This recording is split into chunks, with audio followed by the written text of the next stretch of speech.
The Tower Heist.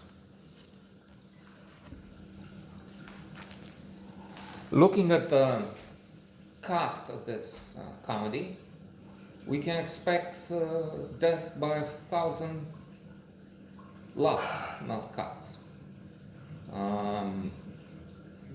What is that? Death by 1,000 cuts? It's somewhere in a book. Anyway, the problem is high expectations. There's a rule suggested in some positive psychology works that you should lower your expectations. In fact, we even have and if we have it, surely plenty of cultures, maybe most cultures have this version of this proverb we have here, which is la punți lăuda să nu te duci cu sacul. Don't take a big bag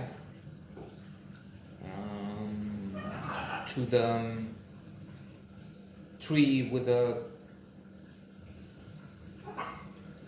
good image, a good reputation. What? In other words, if you heard this apple cherry tree has tons of fruit, good, ripe, excellent. Don't expect to take a truck. Let's put it in other wording, to be needed for that, because there may be just 3-4 apples or cherries in it.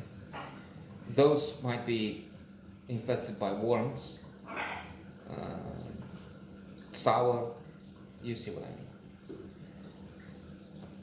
On the other hand, we have our best philosopher, considered by some to be the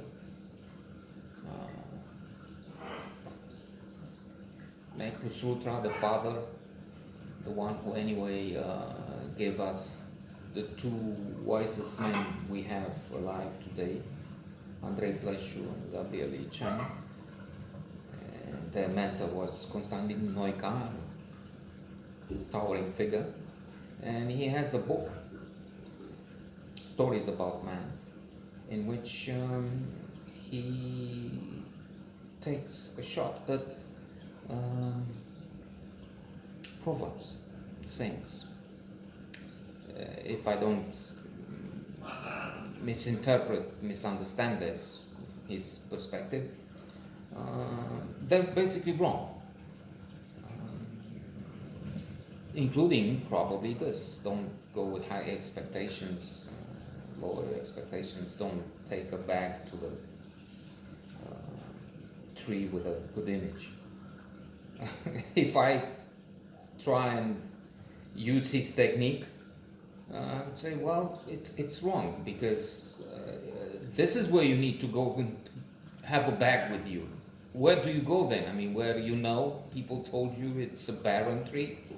That's where you take the bag. You take the bag where there's I don't know. I'm thinking of one example, even if I don't think, or maybe he did analyze it, or I just thought of this and considered it through the lens of Blink, The Power of Thinking Without Thinking by Malcolm Gladwell, a classic otherwise, in which thin slicing theory is used to explain various situations, and basically the conclusion is we form an opinion in under 1 minute, because of fight and flight. Then we have a proof. 1/3 of the top people in the Fortune 500 companies are extremely tall, 190 centimeters or so, and they represent only 3% in the population at large. So they're 10 times more represented there, because those who pick them up make a decision quickly and based on height. CV, yes, but so trying to come back from these unending loops, sidelines. There's this proverb: appearances deceive. No, they don't deceive. If you see a beggar on the street, a homeless man in rags, he's not a prince in disguise. He's not out of those stories where we even had here anecdotes including a prince, really, a ruling prince, dominator, going in disguise to see what's going on in places. No, that's a man who has no money and has to live on the street, and his situation is terrible. It's not something else. It's not. I mean, unless of course people crazy now. He is a messenger of Bill Gates, George Soros combined, and he's there to deceive you. And he might be a Democrat eating babies. Somebody working with lasers that start fires in California from space. I mean, in this world, and this is a woman in Congress in America, getting an ovation from the majority of the Republican Party in Congress in America. I mean, it's the world we live in. At the top, never mind the bottom. So trying to return to a movie that otherwise is not worth much, I'd say. Well, there is, with this cast, there are moments of, if not bliss, of intense amusement. I'm thinking some of the interactions between the stars.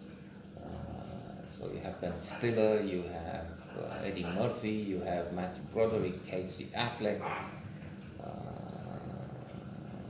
Oscar nominees all, and winners of Oscars. I don't think all. Ben Stiller didn't. Maybe he doesn't even have a. Oh, he must have with that jungle movie, jungle comedy. So let's just mention an example in the mall.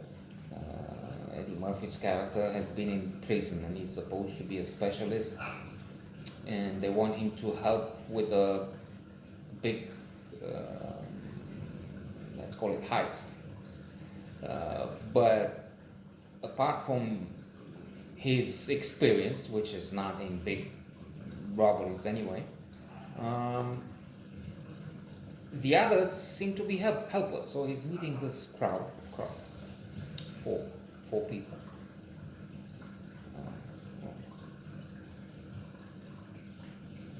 Anyway, and let me show you. Let me see what you can do. I mean, otherwise I don't. I mean, show me you can pick up more than $100. Is it?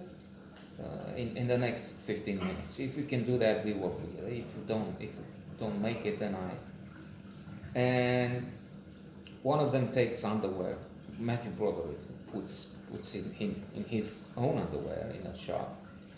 Another Casey Affleck is in a jewelry shop and it's asking about various. Do you have fish hook earrings? Do you have inverted?